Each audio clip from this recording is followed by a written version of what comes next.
Boa tarde a todos, meu nome é Henrique e juntamente com a Rafaela a gente vai estar apresentando sobre as antenas diretivas IAG-UDA. Antes de entrar nesse modelo de antena, nós precisamos entender um pouco mais o que é uma antena diretiva, mais conhecida como antenas direcionais. Essas antenas são utilizadas em radiorrelance e possuem características de radiação que levam concentração de potência radiada em uma determinada direção do espaço. Aqui eu trouxe um exemplo de radiação tridimensional de uma antena omnidirecional e um exemplo de radiação tridimensional de uma antena direcional. Então aqui a gente já pode ver que ela tem propriedade de irradiar ou receber ondas eletromagnéticas mais eficientes em algumas direções do que em outras. Então a principal característica desse tipo de antena são a alta diretividade ou ganho, feixe de meia potência estreito e alta relação frente-costa. Então aqui a gente já pode ver que ela vai ter um lobo principal com maior intensidade do que uma onda omnidirecional. A antena Yagi-Uda foi inventada em 1926 por Shintaro Yuda em Sendai, no Japão, com a colaboração do seu amigo de universidade Yagi. Então daí que vem a origem do nome, é o sobrenome desses dois físicos, Yagi e Uda. Só que essa antena só ficou conhecida mesmo em 1928, quando Yagi publicou a primeira referência sobre a antena na língua inglesa. Então essa antena foi pela primeira vez amplamente utilizada na Segunda Guerra Mundial, em radares, como a gente pode ver aqui na figura, sendo utilizado em aviões militares. Depois ela teve um amplo desenvolvimento, sendo utilizada em casas como antenas de televisão. Então, por meio de uma estrutura simples, combinando alguns elementos que a Rafaela vai estar explicando na parte de funcionamento, esses dois senhores construíram uma antena de alto desempenho. Agora eu vou falar para vocês um pouquinho sobre o princípio de funcionamento da antena Yagi-Uda. Como o Henrique mencionou anteriormente, a antena Yagi-Uda é composta de dipolos. Esses dipolos eles são filamentares e eles são espaçados paralelamente sobre um eixo. Na imagem mostrada no slide, esses dipolos estão sobre o eixo Y. Esses dipolos são os elementos que constituem a antena, e eles são divididos em dois grupos, o elemento ativo e os elementos parasitas.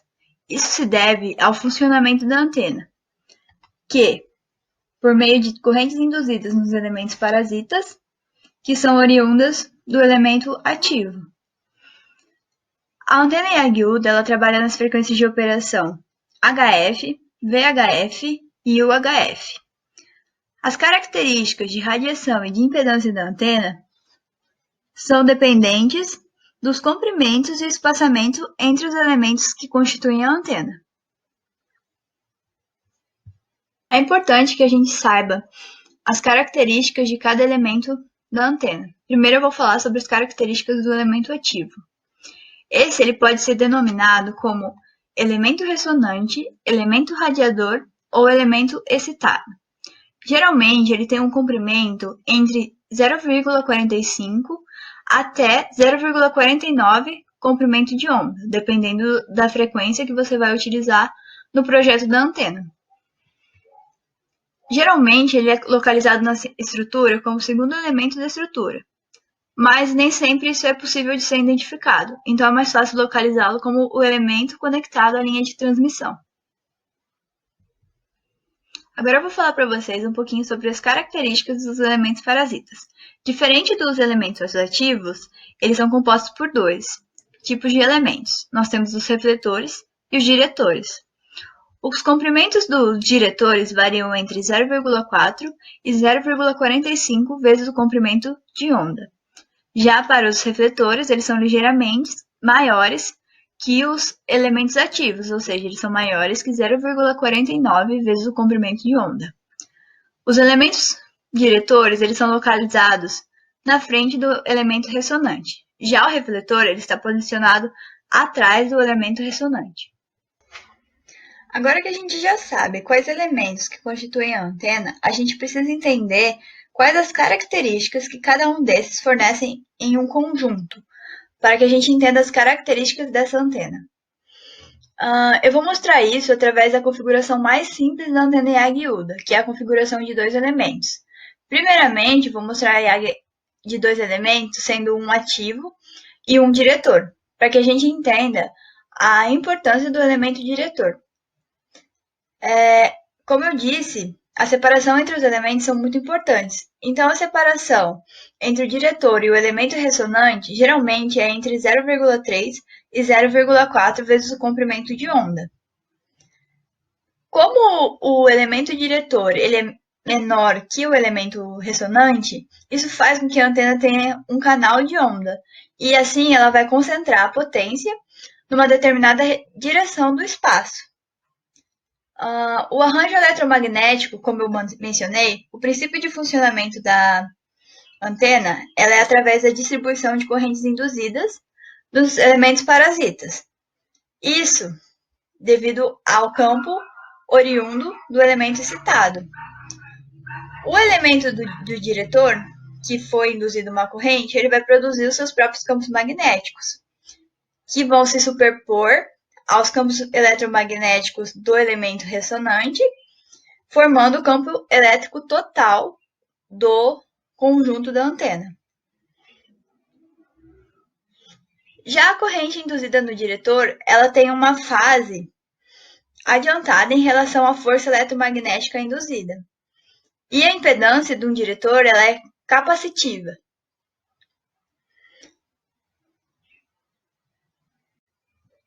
Já que o arranjo eletromagnético ele é composto pela superposição dos campos elétricos e magnéticos de cada elemento que compõe a guilda de dois elementos, a gente tem que o campo elétrico, por exemplo, total dessa antena, vai ser a soma entre o campo elétrico do elemento 1 e o campo elétrico do elemento 2. Os campos elétricos de cada elemento dependem das correntes I1 e I2 de cada elemento. Também depende da constante de propagação, K, que relaciona a frequência que essa onda ela está trabalhando. Ele depende do comprimento de cada elemento, L1 e L2, da distância entre eles, e também depende da constante radial, visando um sistema de coordenadas esféricos.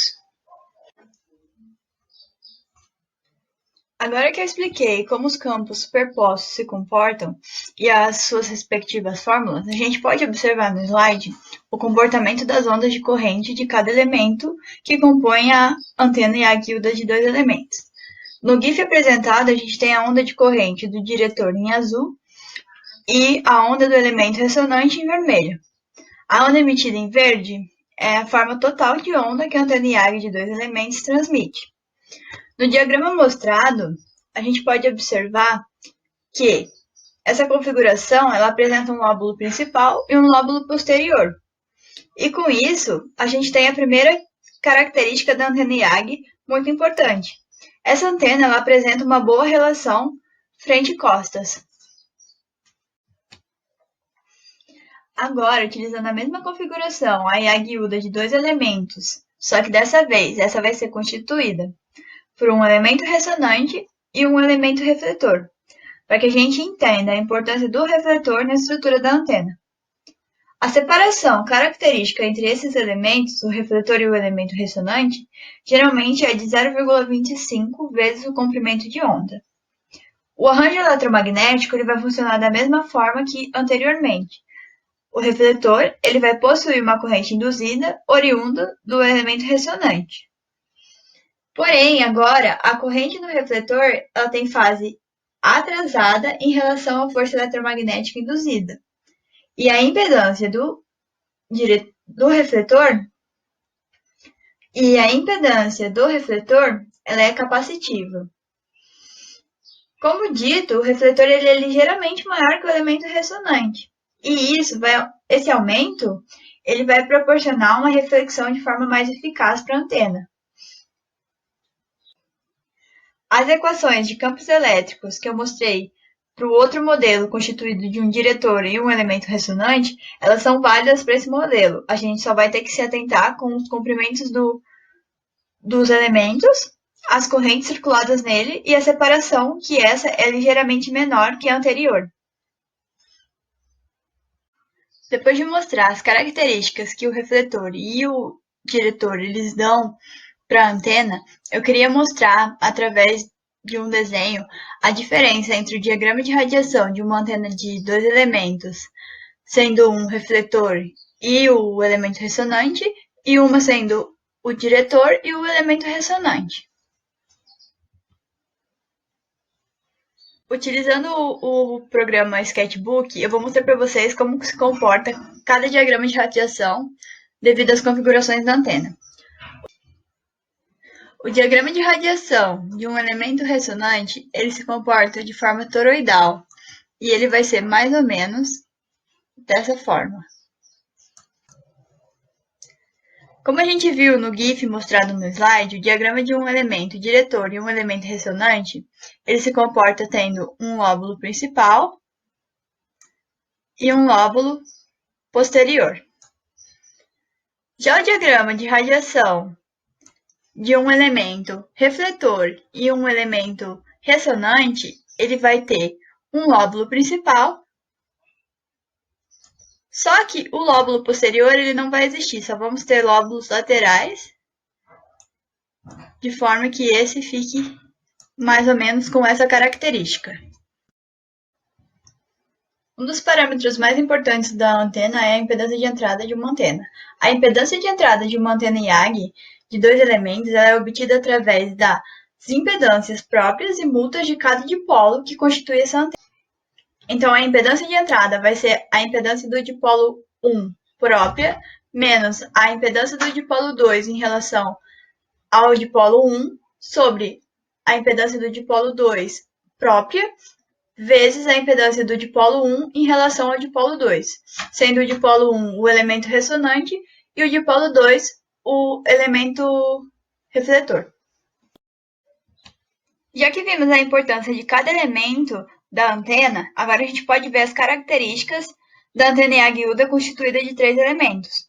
As separações entre os elementos elas continuam sendo a mesma, sendo 0,25 vezes o comprimento de onda entre o refletor e o elemento ressonante, e de 0,3 até 0,4 vezes o comprimento de onda entre o diretor e o elemento ressonante.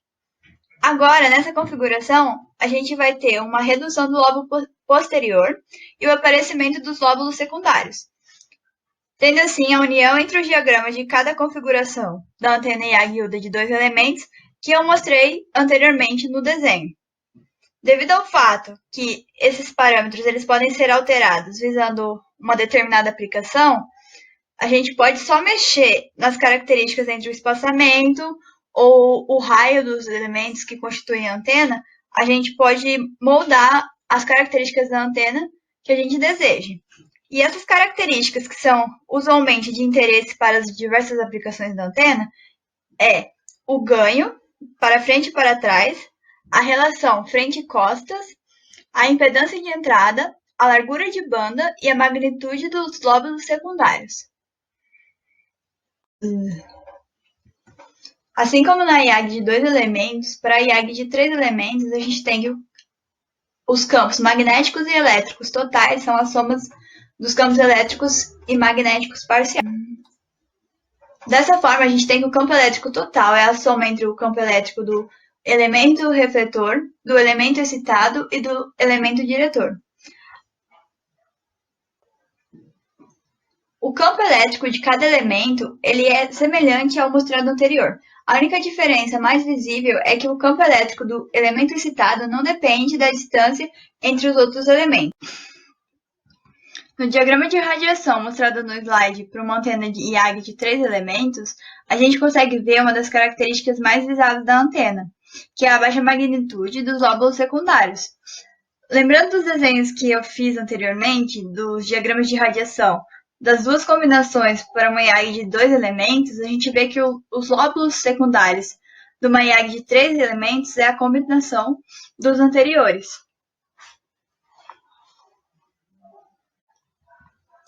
A impedância de entrada para essa configuração é dada pela seguinte equação. A gente tem que a impedância de entrada vai ser igual à impedância mútua entre o elemento 2 e 1, que é o excitado, e o diretor, vezes a corrente do diretor sobre a corrente do excitado, mais a impedância própria do elemento excitado, que é o elemento 2, mais a impedância mútua entre o elemento excitado e o refletor, a impedância 2 e 3, vezes a corrente do refletor sobre a corrente do elemento excitado.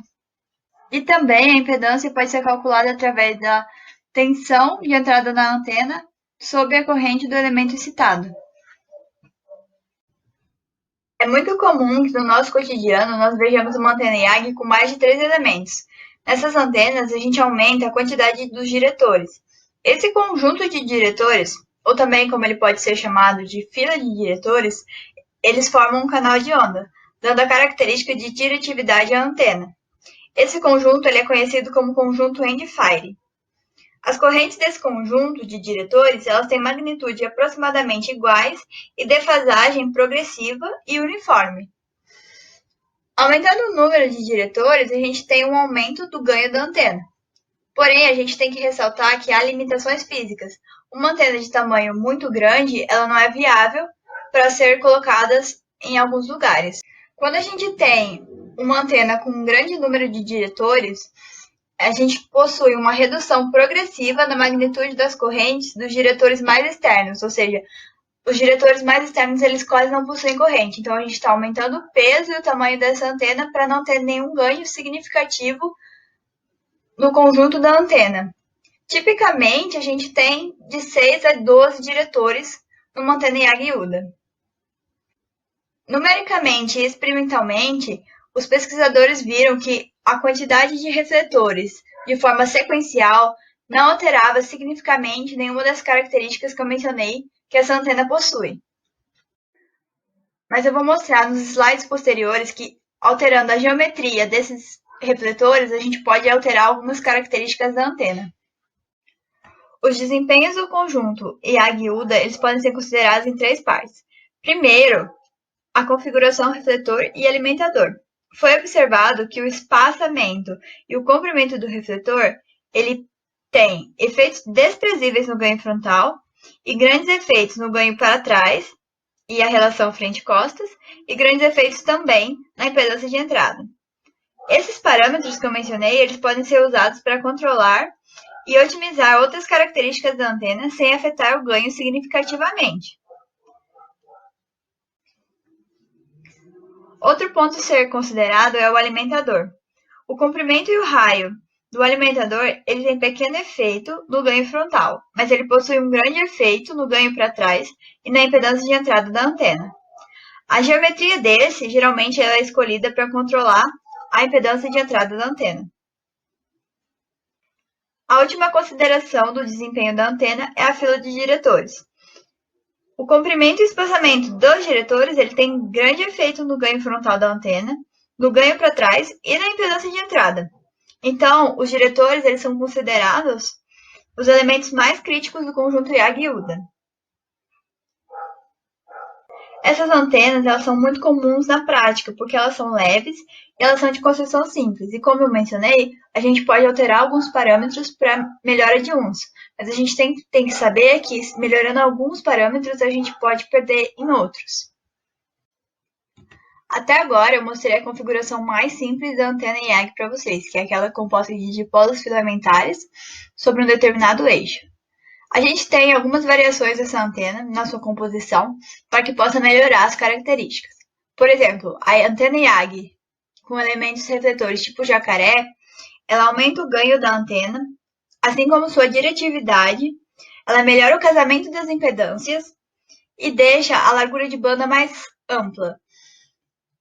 A gente pode também ter só uma variação em um elemento da antena, que é o caso da IAG com um elemento ressonante do tipo de dipolo dobrado. O dipolo dobrado ele não é nada mais que uma variação do dipolo de meia onda, no qual a gente coloca em curto as extremidades dos radiadores. Assim, a gente aumenta a impedância da antena. Esse tipo de dipolo ele pode trabalhar em frequências mais altas que o dipolo de meia onda. A teoria utilizada em diversas investigações experimentais e formulações analíticas para um conjunto IAG-UDA é a teoria do método dos momentos da equação integral. Essa ela se baseia em rigorosas equações integrais para o campo elétrico radiado pelos elementos que constituem um conjunto. Ela é usada para descrever a complexa distribuição de corrente em todos os elementos da IAG, assim como a velocidade de fase e as correspondentes do diagrama de radiação. Essa teoria ela é baseada na equação integral de Pocklington. Assim, a gente tem que o campo total, gerado por uma fonte de corrente elétrica radiado no espaço livre, é dado pela equação mostrada abaixo. Essa equação ela depende das correntes infinitesimais, da constante de fase, da componente esférica radial, da permissividade do espaço livre e da frequência. Essa é solucionada através da integração por parte dos termos. Esse método mostra também que para fios de pequenos diâmetros, ou seja, a gente fazer os elementos com um pequeno diâmetro, a corrente em cada elemento ela pode ser aproximada por uma série finita de modos pares de ordens ímpares, ou seja, uma série de Fourier, e é dada pela essa equação. Eu vou mostrar no próximo slide um exemplo de um livro que pede para que a gente esboce os diagramas de radiação, assim como a corrente normalizada no eixo de cada elemento. O exemplo 10.2 do Balanis, ele pede para que a gente projete uma IAG de 15 elementos, sendo 13 diretores, um refletor e um excitador. Ele pede para a gente calcular e esboçar os diagramas de planos Z e H, a corrente normalizada no eixo de cada elemento, a diretividade e a relação frente-costa em função dos espaçamentos do refletor e do diretor. Ele pede também para que a gente utilize o programa disponibilizado no CD que ele possui. As dimensões do conjunto são mostradas abaixo, e aí eu vou colocando no MATLAB para a gente poder ir acompanhando. Aqui a gente tem o programa que o exemplo solicita que a gente use para resolvê-lo, e eu vou rodar ele aqui para que a gente possa estar entendendo como isso vai funcionar. É um programa bem simples, ele só vai pedir as características que foram fornecidas para a gente. Essa primeira parte é uma questão de salvar. A gente tem que o número de módulos por elemento, que é o número usado na série de Fourier, ele não foi dado para a gente no exercício. Mas se a gente colocar um valor muito baixo, a gente vai ter que as resoluções dos gráficos são muito baixas, a gente não vai conseguir enxergar direito a magnitude de algumas coisas. Aqui ele pede o número de elementos totais da antena, então a gente tem um número total de 15 elementos, todos os diretores têm o mesmo comprimento, e o comprimento deles é de 0,406 vezes o comprimento de onda. O do comprimento do refletor é de 0,5 e o do elemento excitador é de 0,47. A separação entre o elemento excitado e o primeiro diretor também não é definida, só que ele fala que essa separação entre os diretores é de 0,4. Então eu vou manter esse padrão entre essa separação. Todos os diretores têm a separação uniforme e essa de 0,34.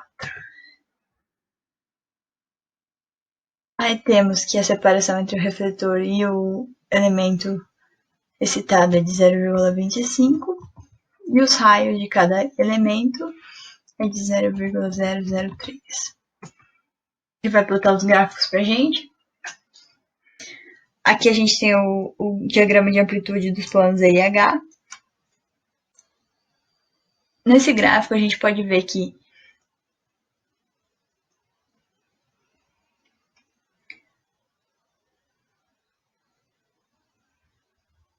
no gráfico que constitui a corrente do centro de cada elemento devido à separação entre eles, a gente tem que a corrente ela é unitária no elemento excitado e que ela vai diminuindo gradualmente. Só que dessa forma, como a série de Fourier ela é um número muito baixo, a gente tem essa queda brusca. Se a gente aumentar esse número, a gente vai poder ver uma notável diferença. Assim como nos outros gráficos. Aqui a gente tem o diagrama de amplitude de plano E e H. Devido àquele número de modos por elementos que eu coloquei ser muito baixo, ele não é muito bem definido aqui nas suas regiões. Os outros gráficos solicitados eles não aparecem nesse programa. Deve ser algum erro no código que eu encontrei. Mas agora eu vou mostrar o mesmo processo, só que para um número maior de módulos por elemento.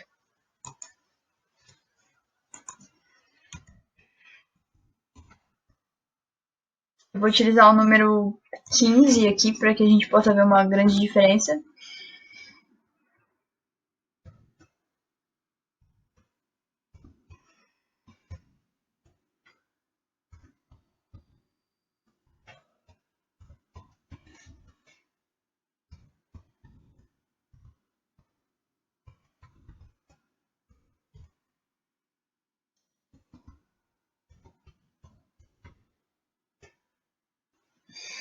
Ele vai demorar um pouquinho para entregar os gráficos para a gente, devido ao número de módulos de corrente que a gente utilizou para realizar a série.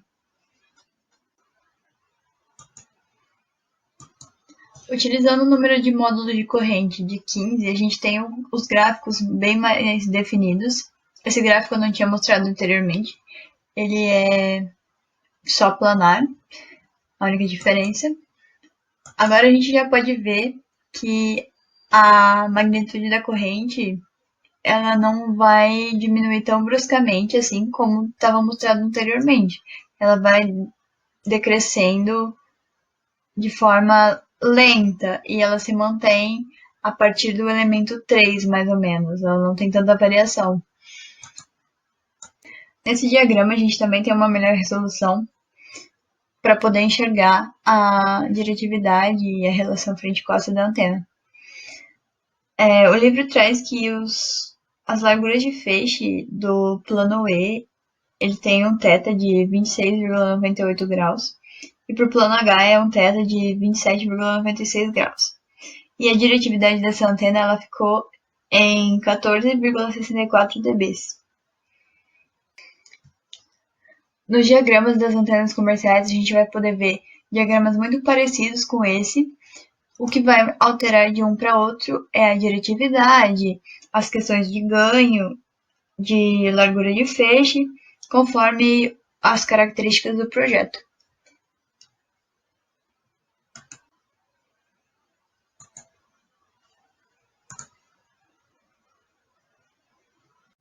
Até agora eu mostrei conjuntos IAGs constituídos de dipolos, mas a gente precisa saber que, apesar de mais raro, a gente tem conjuntos IAG constituídos de quadro. Um quadro é um elemento tão básico quanto o dipolo como um elemento de antena. O desempenho geral de um conjunto IAG-UDA de quadros ele vai funcionar da mesma maneira que um de dipolos. Ele vai ser controlado pelos parâmetros geométricos, assim como as dimensões do refletor, do alimentador e do diretor e o espaçamento entre eles. Assim, eles são influenciados da mesma forma que no caso do conjunto de dipolos. Aplicações. Atualmente, as antenas IAG-UDA são utilizadas para a recepção de radiofrequência, são amplamente utilizadas para receber sinal de televisão e telefonia, operando na faixa VHF e UHF. Eu acredito que muitos dos senhores já devem ter tido contato com uma antena dessa para a recepção de sinal de televisão. Hoje em dia ela não é muito tão utilizada por ser direcional. Então quem teve já uma antena dessa em casa sabe que funcionava um canal muito bem, mas quando trocava para outro canal não era tão legal quanto uma antena, digamos, parabólica. Ela também é utilizada para radioamadores, tecnologia wireless, como meio de se conseguir uma melhor comunicação em longas distâncias e em diversas outras aplicações, como o controle remoto de drone, como a gente pode estar vendo aqui a imagem. Agora falando sobre antenas comerciais, eu peguei um modelo aqui de uma antena da marca Aquário. Essa antena é utilizada externamente para celular 4G a uma frequência de operação de 600 MHz. Então, quando a gente procura antenas IAG-UDA para sinal de televisão, é bem difícil encontrar, a não ser aquelas com um refletor do tipo jacaré, que dá uma banda de frequência maior para a antena.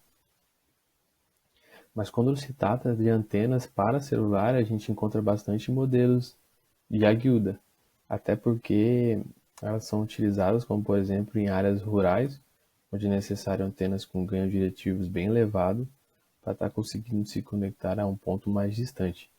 Então essa daqui que eu encontrei custa R$ 179,90. Então aqui umas informações, as principais informações que a gente pode retirar é o ganho de 20 dBi. Se a gente for avaliar para as antenas comerciais é um ganho bem alto. A faixa de frequência é bem pequena, como eu havia falado, antenas Yag-Uzi sem o refletor do tipo jacaré têm esse comportamento, então elas trabalham dentro de uma banda limitada, em torno da frequência central. A impedância, a rejeição à polarização maior que 25 dB, a relação frente-costas maior que 28 dB, a relação de onda estacionária de 1,5, que é a habitual, e o número de elementos, 26. Então a gente vê que não vai ser uma antena muito pequena. Outra antena comercial do mercado é essa antena digital. Ela é uma antena de TV, ela é digital e analógica. Ela trabalha nas frequências UHF e eu vou mostrar esse modelo, o datasheet dele.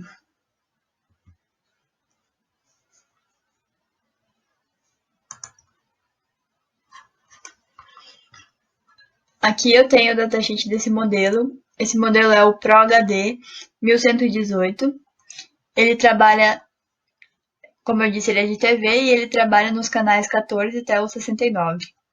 A faixa de frequência dele é de 470 até 806 MHz. Ele tem um ganho, essa antena tem um ganho de 15 dBi. E a relação frente-costas, que eu mencionei, ela é de 18 dB. A gente tem um diagrama semelhante àquele que eu mostrei no MATLAB, do plano horizontal e do plano vertical. E a gente pode ver na antena a relação dos lóbulos secundários e do lóbulo posterior. E a grande diretividade que essa antena possui. Aqui também tem o diagrama em 3D.